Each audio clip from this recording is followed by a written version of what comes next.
Someone's Canadian visitor visa application was refused, and the refusal reason was that they were not truthful in their application. In other words, the visa officer accused them of dishonesty in their application, and they were refused on Section 16(1) of the Immigration and Refugee Protection Act of Canada, which states that a person who makes an application must truthfully answer all questions put to them for the purpose of the examination. They were lucky that they only got refused based on A16(1) and not A41A, which states that a permanent resident or a foreign national is inadmissible for misrepresentation for directly or indirectly misrepresenting or withholding material facts relating to relevant matter that induces or could induce an error in the administration of this act. This subsection relates to misrepresentation, which is even more severe as it can result in a 5-year ban from reapplying to Canada. So their application was refused. Luckily, this person was not banned and they can reapply. So what caused the visa officer to write that this person was being dishonest?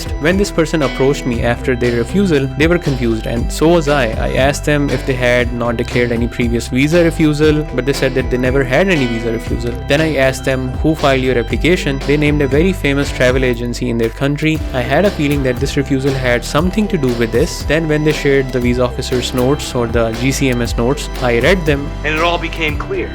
And there were only 2 words mentioned in it. A16, hidden agent. And that was the answer right there, hidden agent.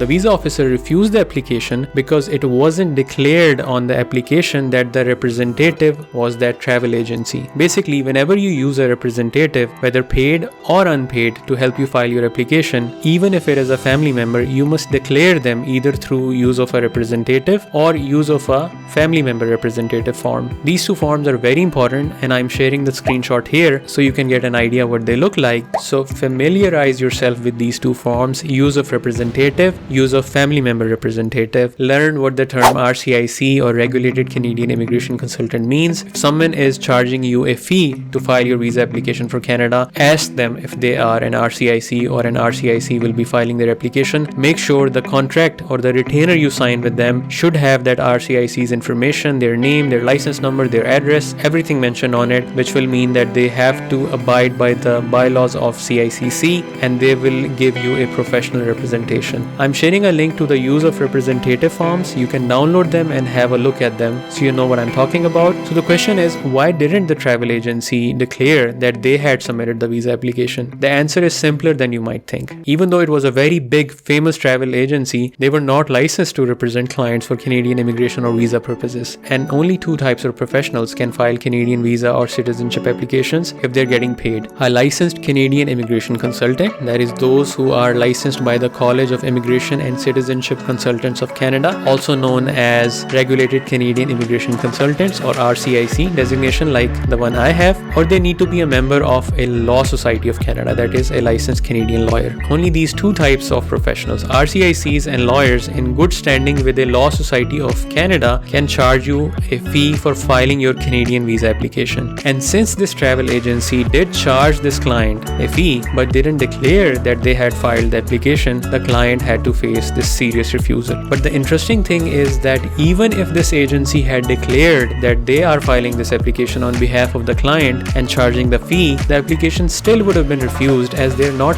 authorized to file the application for the client since they are not licensed. So even if you are working with a very big travel company or very big travel agent and they are licensed by your local government, they still need to have an RCIC who's filing your applications. Unless they have that, regardless of how big they are and how many awards they've won, how famous they are, they're not authorized to file your Canadian visa application, and your visa application will be refused if the visa officer finds out that a hidden agent filed your application. Something fishy here. So coming back to this case, how did IRCC find out that someone else filed the application? Let's just move on.